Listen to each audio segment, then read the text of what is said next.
NCERT Solutions for Class 12th, Chapter 1. The Last Lesson. Flamingo English by Alphonse Daudet. Page number 7. Think as you read. Question number 1. What was Franz expected to be prepared with for school that day? उस दिन school के लिए France से क्या तैयार रहने की अपेक्षा की गई थी? Answer. Franz was expected to be prepared with participles that day as Mr. Hamel had told the class that he would be taking a test on the topic that day. उस दिन फ्रांस से अपेक्षा की गई थी कि वह कृदंतों के साथ तैयारी करके आए, क्योंकि श्री हेमेल ने कक्षा को बताया था कि वह उस दिन इस विषय पर परीक्षा देंगे। Question number 2. What did Franz notice that was unusual about the school that day? Franz ने उस दिन स्कूल में क्या असामान्य बात देखी? Answer. Usually when the school began there would be a lot of commotion. आम तौर पर जब स्कूल शुरू होता था तो बहुत शोरगुल होता था। But that day everything was quiet and it appeared to be like a Sunday. लेकिन उस दिन सब कुछ शांत था और ऐसा लग रहा था कि रविवार है। But the students were at their places. लेकिन छात्र अपनी जगह पर थे। And Mr. Hamel was walking up and down with his terrible iron ruler under his arm. और मिस्टर हेमेल अपनी भयानक लोहे की रूलर को बाह के नीचे दबाए इधर-उधर टहल रहे थे। Question number 3. What had been put up on the bulletin board? Bulletin board पर क्या लिखा था? Answer. The bulletin board notified the general public about an order from Berlin. Bulletin board ने बर्लिन से आए एक आदेश के बारे में आम जनता को सूचित किया। It stated that only German was to be taught to students in the schools of Alsace and Lorraine. इसमें कहा गया था कि अल्सेस और लोरेन के स्कूलों में छात्रों को केवल जर्मन भाषा पढ़ाई जाएगी। Page number 8. Question number 1. What changes did the order from Berlin cause in school that day? Berlin से आए आदेश से उस दिन स्कूल में क्या परिवर्तन हुए?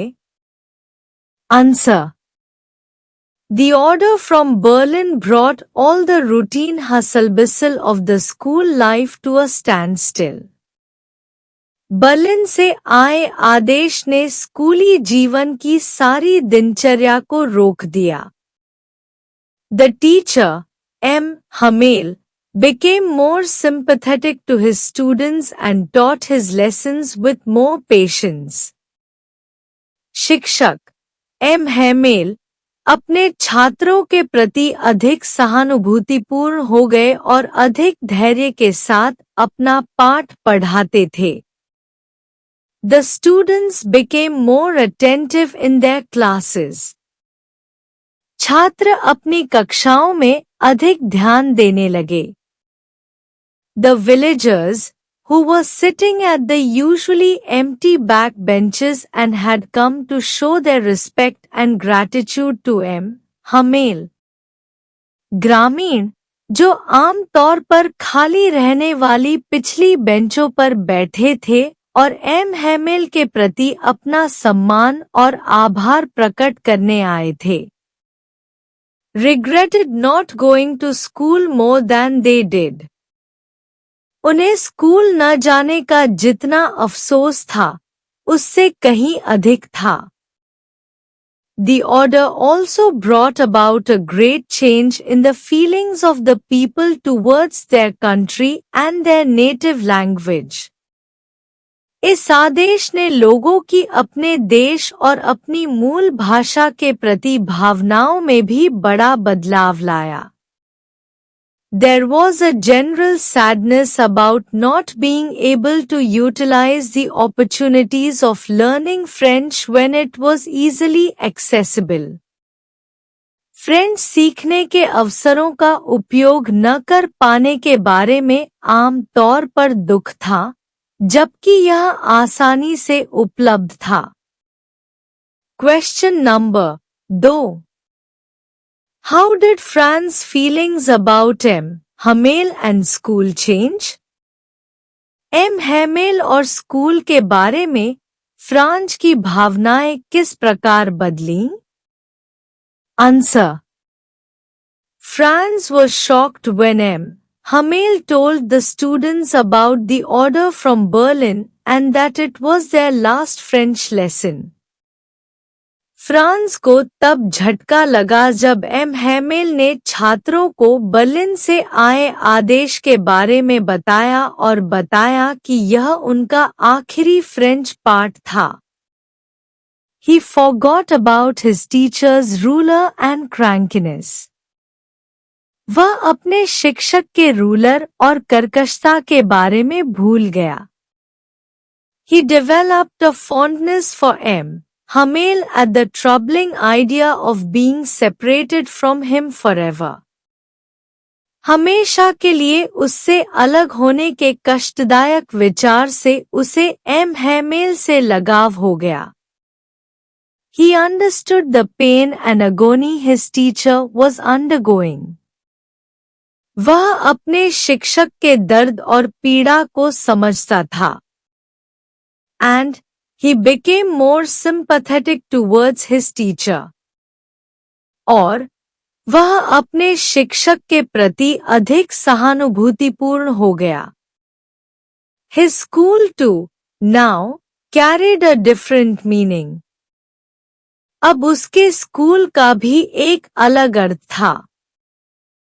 His books and lessons seemed old friends whom he couldn't give up. उसकी किताबें और पाठ पुराने दोस्त लगते थे जिन्हें वह छोड़ नहीं सकता था। He realized with pain how much French meant to him and regretted not being attentive in his classes earlier. उसे दर्द के साथ एहसास हुआ कि उसके लिए फ्रेंच का कितना महत्व है और उसे अपनी कक्षाओं में पहले ध्यान न देने का पछतावा हुआ। Suddenly, he felt that the difficult concepts had never actually been difficult. अचानक, उसे लगा कि कठिन अवधारणाएं वास्तव में कभी कठिन नहीं थी। Page number 9। Question number 1. The people in this story suddenly realize how precious their language is to them. इस कहानी में लोगों को अचानक एहसास होता है कि उनकी भाषा उनके लिए कितनी कीमती है। What shows you this? Why does this happen? यह आपको कैसे पता चलता है? ऐसा क्यों होता है? Answer. M. Hamel told the students and villagers that henceforth only German would be taught in the schools of Alsace and Lorraine. M. Hamel ने छात्रों और ग्रामीणों से कहा कि अब से अल्सेस और लोरेन के स्कूलों में केवल जर्मन भाषा पढ़ाई जाएगी। Those who called themselves Frenchmen would neither be able to speak nor write it. जो लोग खुद को फ्रांसीसी कहते हैं, वे न तो इसे बोल पाएंगे और न ही लिख पाएंगे। He praised French as the most beautiful, the clearest and most logical language in the world. उन्होंने फ्रेंच की प्रशंसा करते हुए कहा कि यह दुनिया की सबसे सुंदर, सबसे स्पष्ट और सबसे तार्किक भाषा है। He said that for the enslaved people, their language was the key to their prison. उन्होंने कहा कि गुलाम लोगों के लिए उनकी भाषा ही उनकी जेल की चाबी है। Then the people realized how precious their language was to them. तब लोगों को एहसास हुआ कि उनकी भाषा उनके लिए कितनी कीमती है। This shows people's love for their own culture, traditions and country. यह लोगों के अपनी संस्कृति, परंपराओं और देश के प्रति प्रेम को दर्शाता है। Pride in one's language reflects pride in motherland. अपनी भाषा पर गर्व करना मातृभूमि के प्रति गर्व को दर्शाता है। Question number 2. France thinks, will they make them sing in German, even the pigeons? What could this means? France सोचता है, क्या वे कबूतरों को भी जर्मन में गाने को कहेंगे? इसका क्या मतलब हो सकता है? Answer. France thinks, will they make them sing in German, even the pigeons? France सोचता है, क्या वे कबूतरों को भी जर्मन में गाना सिखाएंगे? This sentence could possibly mean. इस वाक्य का संभवतः यह मतलब हो सकता है that however hard the authorities try to embed German language in the culture of Alsace and Lorraine, कि अधिकारी चाहे जितनी भी कोशिश कर ले कि अल्सेस और लोरेन की संस्कृति में जर्मन भाषा को शामिल किया जाए। The natural status of French, for them, will remain unchanged. उनके लिए फ्रेंच की स्वाभाविक स्थिति अपरिवर्तित रहेगी। French flows in the air and the entire place is imbued with its effect. French हवा में बहती है और पूरी जगह उसके प्रभाव से भर जाती है।